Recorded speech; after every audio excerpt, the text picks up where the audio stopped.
Hey YouTube, thought I'd do a video on the bike, 3,000 miles, and what I recommend for seniors. Oh, well, I'm going to say anybody 55 or plus. Although I don't recommend this bike for anybody that weighs over 250 pounds, that still keeps the vast majority of people able to purchase this bike and ride it reliable. It'll be a reliable bike for them. I ride a step through. We got to get rid of the old names, men's and women's bikes, and this happens to be a medium. The sticker's still on it. I haven't took it off yet, and I probably won't. I don't usually remove stickers from a bike. I have removed the reflectors because I think they were making a little noise and they were bugging me. So the reflectors on the wheels have been removed. The reflectors on the bike, as far as front and rear, are still on there. It has lights, nothing fancy. The reason I recommend this bike for somebody that's 55 and older is simplicity. You get on, you turn a single button on, and you can press the plus button to get whatever desired level you want for assistance. The next thing is, this is as close to riding a normal bike as you can get. It is nothing fancy. Don't require you to read a long book on how to adjust this or do this. It just get on and ride it. It's pretty simple. As for to longevity, so far I think I have close to 3,000 miles. Let me see. 2888. So about 3,000 miles in 3 years on this bike. You got to remember, I also have another bike I split mileage between, but this year it hasn't got any mileage or any videos because I haven't done anything to it. Nothing at all. I haven't even put the battery in it this year. It's still sitting in the basement. Fully charged, I could ride it, but this is, for me, is a lot better riding bike on this type of trail, and I go faster, I get home quicker, just overall. Now, if you need a throttle, I recommend a 26 inch or bigger wheel size bikes. The reason I don't recommend smaller wheeled bikes is a couple of things. If you're 55 and older, is stability. It's a whole lot harder to keep the bike at speed, so you have to pedal harder. Even with the PAS, you still have to pedal harder. And just really doesn't make sense unless you're traveling. If you're going to travel with the bike, you need something that's compact.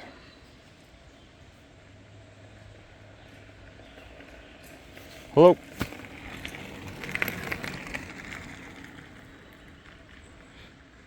If you need something that's compact, then you need probably a folding bike. But if you are going to put it on the rack on the back of your car, then it doesn't make any sense at all to get a folding bike. There's more things to break. It is just heavier. This bike weighs 49 pounds in its current state. A typical folding e-bike is 65 to 90 pounds. So this would be easier to put on a rack, easier to fit on a rack, and a lot of other things. It's just a great choice for somebody who's older, has ridden a bike in the past, and just needs a bike to give them a little assistance when they need it, rather than being the guy that has to have a throttle. If you need a throttle, then if you didn't need a throttle, I recommend the X-Peak. If you're going to buy a bike, it's going to have the range you want, it's got the comfort level you want. This is a straight bike, no forks, nothing fancy. It's just going to last. There's nothing you don't have to rebuild a fork every couple years or every 3 years. Depends on how you ride. It can be 5 years, but it could be every year. It's adjustable more so than my electric. It has I can change the angle of the stem. A lot of things. These bikes come in different sizes, so you can buy a bike that fits you. And you should go to a reputable bike shop and get fitted for a bike before you buy one. The last thing you need to do is go buy a bike that's uncomfortable to ride and you end up just hanging it in the wall in the garage, and that's where it stays until you finally sell it for 1/10 of what you paid for it. So, it doesn't necessarily need to be a Trek. You can go buy a Townie. You can go buy a Specialized. Specialized makes excellent e-bikes. They make, I do believe they're, but my general idea, if you're older, is you want a mid-drive. The motor's here instead of back on the wheel. Makes the bike a center of gravity better for stability. Puts the weight low and keeps it in the center of the bike. That being said, so if you're, here's another factor. See how high that seat is? That's how high it is for me. It is waist high. If I stand next to the bike, it hits me right on the top of my thighs, on the waist. You need to be able to get your foot over that. If you're riding a men's bike and you can't lift, you have a difficult time putting your foot over that. Imagine what it's going to be as you get older. I can still do it. I'd rather not. It's a whole lot easier to step through the bike and put my feet on the ground. Whole lot easier if you stop the bike and get off the pedals, that you don't have to worry about where the center bar is going to end up. So, for if you're 55, do a little experiment. Take your foot, bend your knee, and lift your foot up and try to put it on the couch.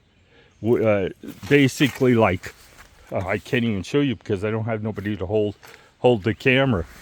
So basically, if you can't put your foot up on the couch with your knee bent, lifting it sideways, then you probably should have a regular step through and not a regular bike. That's the ins and outs of that. So I recommend a step through if you're 55 or older. Just get over the fact that they used to call it a woman's bike. They're not even sized like women's bikes are, so they're more sized for unisex anymore than anything else. You need to go, and the reason you want to go to a bike shop is, if you go to the bike shop, you're going to pay a little more than you can buy one online for, but you're going to end up with being able to change the seat out to something that you like. They'll tell you the difference between men's and women's seats. The stem and the handlebars, you can get those changed and adjusted to meet your needs. And different pedals, they give you credit for this stuff when you buy it at a bike shop, and you may have to spend a little extra money to get it the way you want. But the point is, when it leaves the bike shop, it's like you want, rather than trying to figure out what size you need for this, what size you need for that. It's all known to the bike shop, whereas online you're relying on Facebook groups and YouTube to point you in the right direction.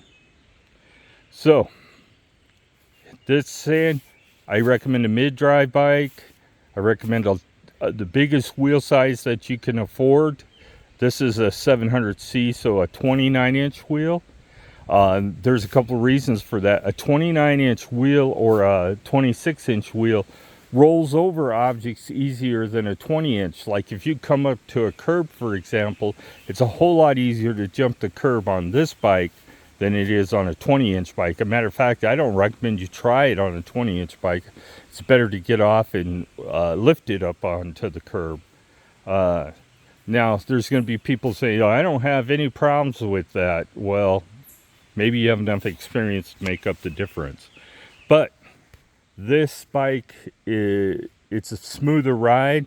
On pavement, it's like riding on glass. There's no noise. There's nothing. That motor makes absolutely no noise unless you're in first gear. and chugging up a hill, and then it makes a little whine, and you can hear it if you're quiet enough. Well, it's Memorial Day. I want to thank all the veterans, fellow veterans, for their service. I thank those who gave all, and hope you have a great day.